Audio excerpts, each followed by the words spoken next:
You can watch on Audience Channel 239 DirecTV and the NBC Sports Network. Rich Eisen, first of all, happy birthday, Rich. Thank you, DP. I appreciate it. Hold on, I got to put my kid down. Hold on a second. Okay, I'm back. Sorry Have you about that. ever done anything with your children, like kids in the wrong places there? Well, I mean, I have taken the two boys a year ago, so I guess they were, when I threw out the first pitch, so that was 2 years ago, in Dodger Stadium, where you try to get in my head, and Dan Nation was taking videos of it. And the public address announcer said better than Dan Patrick, and I was accused of setting that up. So that was 2 years ago. And the Dodgers were kind enough to put us in some quality seats right behind the dugout, and a huge, sky-high pop-up was heading right towards us. And there are my two boys right there. And my first order of business was to try and protect them. Just get them out of the way. It went that high enough that I could tell them to look out. And it wound up about a row back. And then as soon as it landed safely, I'm like, man, I wish I made a better play for the ball. Did you cover up your children? Did you protect them? But it's just the 15 minutes of fame. This guy had no idea that the ball was going to come right at him, you know? I mean, so you had him on the show. I didn't hear that. Yeah. What did he say? He was proud of himself. Yeah. Okay. He called it aggressive protection, that he was taking the initiative to go after the ball instead of maybe the ball coming after him and his child. Mm-hmm. Yeah. So I guess I'll say it. If he had better aggressive protection, then he maybe wouldn't have had the child in the first place. Thank you so very much. Wow. Thank you. Drive home safely. Very much. I don't know. I mean, so he's standing there, I guess.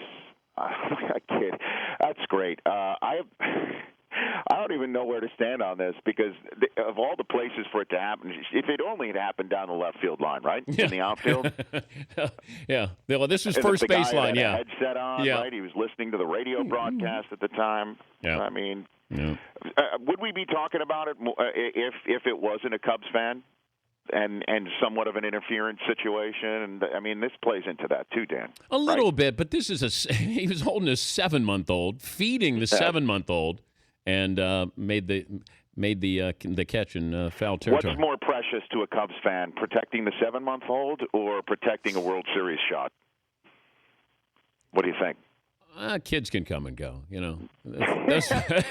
Those World Series moments are fleeting. We're talking a century. Yeah, I know. I did. I had a great email from Steve in Bloomington. He said, that this dad, really put his child at risk because the kid could turn out to be a Cub fan. That's the bigger picture. That's next level. All righty, here we go. That's funny. Peyton Manning story. Yes. Do you think there's any truth to it?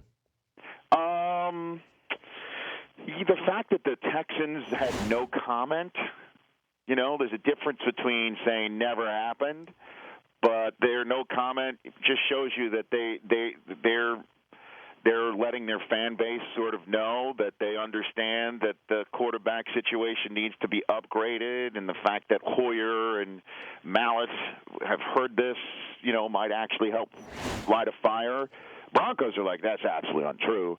And Tom Condon's like, this is the first I'm hearing of this. And yet, with the new contract extension, a no-trade clause was put in there.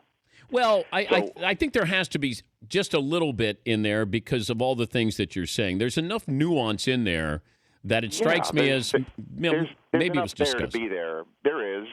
But, I mean, the fact that you're now seeing people extrapolate it out as to say the Broncos wish Peyton wasn't there to the point where if he falters in the season, they might bench him. That's ludicrous talk. That's crazy talk. I mean, because last year things went downhill after that thigh injury that we have no idea how bad it was. I think that the Broncos absolutely have a chance to go to the Super Bowl this year. There's no doubt in my mind that Peyton Manning has the ability to put together 16 games if he's fortunate enough to stay healthy. So I don't see this manifesting itself during the playing season. Is there a chance that it can? Sure. But, I mean, the way the Peyton Manning era in Denver ends, I think it's very slim that it would end with him being benched to see what Brock Osweiler has. Mm-hmm. I don't see that coming at all. Tom Brady, 10 hours or so in the basement of the NFL headquarters there. Of course they had it in the basement, Probably had a single light bulb there that was moving. Yes, the biggest football moment in the basement since Diner. Here's the thing that I take away from this. I'm hoping it turned into some form of a negotiation. I'm sure it didn't with transcripts and witnesses and lawyers in the room. I just would hope that somebody there says, all right, let's turn off the recorder here. Let's figure out a way out of this, because nobody wants this to continue on the way it is. Nobody does. Nobody does. The NFL right now, if I had my guess, wants to just protect what is their collectively bargained right, which is having the commissioner in charge of discipline and putting himself as the appeals officer. They don't want that being under attack, which is what I think the Players Association is seeing this as an opportunity to do. And the middle of this happens to be a future first ballot Hall of Fame quarterback trying to clear his name in a way that he insists needs to be cleared. And there's got to be a way out of this with smart people in the room to just sit there and say, let's figure this out. If I had to guess, it's the Players Association and Jeffrey Kessler and the legal staff, while trying to assist Brady in any way, shape, or form, is also laying the groundwork for some legal case, should Brady choose to pursue it, that would attack the commissioner's ability to be the judge and appeals officer in a manner that is his collectively bargained right, and setting up the record for that. And the NFL just waiting them out so they can't be accused of saying they cut us off, they didn't give us a fair shake.